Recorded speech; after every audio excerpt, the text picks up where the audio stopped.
Thanks everyone. In today's video, I will show you how to read messages without opening WhatsApp. Before we get started, please subscribe our YouTube channel. So first of all, open WhatsApp and click on settings. Then notifications, toggle on use high priority notifications. When you receive texts, they will show as message previews without you even having to open the app. Unless you use the message to open WhatsApp, the recipient will not know you have read it. Even if you have read recipients turned on, another temporary hack you can use is to view the message through airplane mode. When you receive a message and see the preview through the notification panel, you may not be able to see all of it.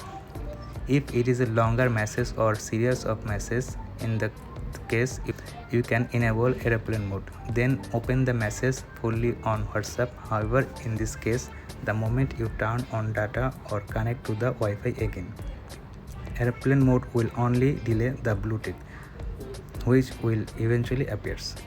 So this is the way how to read message without opening WhatsApp. Thanks for watching this video.